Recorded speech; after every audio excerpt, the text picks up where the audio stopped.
Bismillahirrahmanirrahim. Assalamu alaikum dear students. My name is Aisha Salim. I hope you all are fine and doing well. Today we are going to discuss another topic of chapter number 10 and that is about thermal expansion and contraction of gases. हमने अपने previous lecture के अंदर matter की पिछली दो states के बारे में डिस्कस किया था जो कि लिक्विड और सॉलिड्स थी। आज के लेक्चर को हम उसी एसएलओ के अंडर कवर करेंगे और मैटर की थर्ड स्टेट को डिस्कस करेंगे जो कि गैसेस हैं और हम एक्सप्लेन करेंगे कि किस तरह हमारे पास गैसेस के अंदर एक्सपेंशन और कंट्रैक्शन का फिनोमिना होता है। सो डियर स्टूडेंट्स, अपने लेक्चर को हम स्टार्ट करते हैं एक प्री रीडिंग क्वेश्चन के जरिए। तो जल्दी से मुझे बताइए कि what are the key properties of gases। Very good.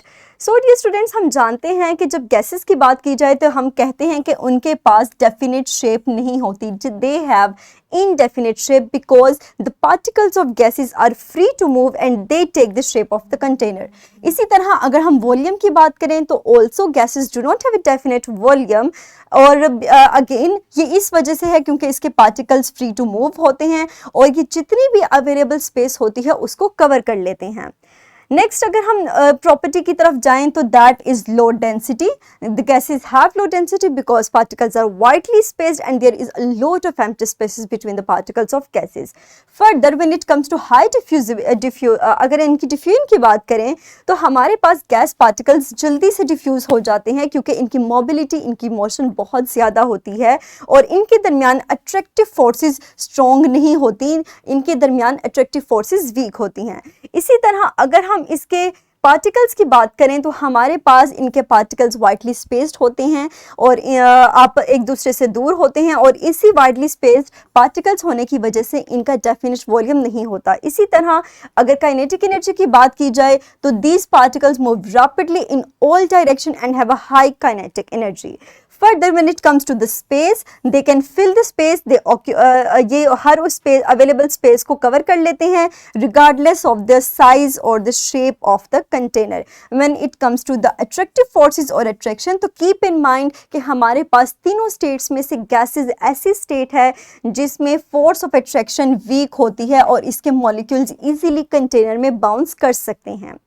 Next अगर हम इसी तरह गैस के मॉलिक्यूल्स को हीट प्रोवाइड करें तो हीट प्रोवाइड करने की वजह से इन मॉलिक्यूल्स की मोबिलिटी बहुत ज़्यादा हो जाएगी और यही थर्मल एनर्जी इसकी काइनेटिक एनर्जी को इंक्रीज कर देगी और इसी नतीजे में हमारे पास गैसेस एक्सपैंड हो जाएंगी। तो आप देख सकते हैं इस पिक्चर में कि जब हमारे पास टेम्परेचर ज़्यादा नहीं है, कोल्ड टेम्परेचर है, तो गैसेस कॉन्ट्रैक्ट होती हैं due to decrease in the kinetic energy और the mobility of the gas molecules.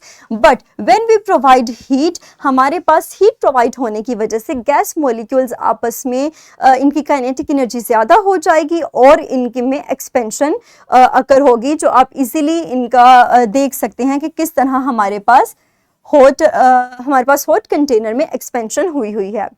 Next हम इसको बेहतर तरीके से समझते हैं एक एक्टिविटी के जरिए, दैट इज एक्टिविटी नंबर 4। आप इसको इजीली ओपन कर सकते हैं by clicking on the link that is given in the description of this video. यहाँ पर आपको प्रोसीजर दिया गया है। All you have to do is to follow the procedure, perform the activity and then record your observations. यहाँ भी हमारे पास दो प्रोसीजर्स हैं। फर्स्ट वन ये है और सेकेंड वन हमारे पास ये प्रोसीजर दिया गया है। आपको इन मटेरियल्स को कलेक्ट करके तो इस प्रोसीजर को परफॉर्म करना है और अपनी ऑब्जर्वेशंस को रिकॉर्ड करना है। इस एक्टिविटी को परफॉर्म करने के लिए आप ग्रुप्स भी बना सकते हैं और इंडिविजुअल भी कर सकते हैं। उसके बाद अपनी ऑब्जर्वेशंस को रिकॉर्ड कीजिएगा और अपने क्लास फेलोज के साथ शेयर कीजिएगा। तो डियर स्टूडेंट्स, नेक्स्ट अगर हम इसके इफेक्ट्स के ऊपर देखें तो हमारे पास अगर गैसेस की बात करें तो we know that warmer air being less dense rises upward, whereas cooler air being more dense they sinks, ये नीचे बैठ जाती हैं और यही प्रेशर डिफरेंस हमारे पास यही प्रेशर डिफरेंस वेदर को जनरेट करता है, लोकल या ग्लोबल वेदर कंडीशंस को कंट्रोल करता है और हमारे पास जो विंड की मूवमेंट है वो इसी वजह से हमारे पास वेदर कंडीशंस चेंज होती हैं। नेक्स्ट अगर हम देखें तो हमारे पास है the expansion and contraction of pipes. Dear students, when we talk about the heating system, gases inside this pipe expand when heated, इसी तरह वो कंट्रैक्ट करती हैं जब हम उनको कूल करते हैं। तो इसी एक्सपेंशन और कंट्रैक्शन की वजह से इन्हीं पाइप्स के अंदर होने वाली डिफॉर्मेशन से प्रोटेक्शन प्रोवाइड करने के लिए हम इन पाइप्स को बेंड कर देते हैं, और यही बेंड हमारे पास डिफॉर्मेशन से प्रोटेक्शन प्रोवाइड करता है और इजीली हमारे पास गैसेज एक्सपैंड या कंट्रैक्ट हो सकती हैं। नेक्स्ट हम मूव करते हैं अपनी वर्कशीट की तरफ, जिसका लिंक आपको इसी वीडियो के डिस्क्रिप्शन में दिया गया है। आप इसी लेक्चर के अंदर समझे गए नॉलेज को अप्लाई करते हुए इस वर्कशीट को सॉल्व करेंगे। So dear students, quickly pause your video for few seconds and solve this worksheet. Very good, मुझे उम्मीद है कि आपने इस वर्कशीट को इजीली सॉल्व कर लिया होगा। And that's all about today's lesson. इंशाल्लाह अगले लेक्चर के अंदर हम एप्लीकेशंस पढ़ेंगे expansion and contraction of gases की। सो डियर स्टूडेंट्स, तब तक अपना ख्याल रखिएगा। Thank you very much and अल्लाह हाफिज़।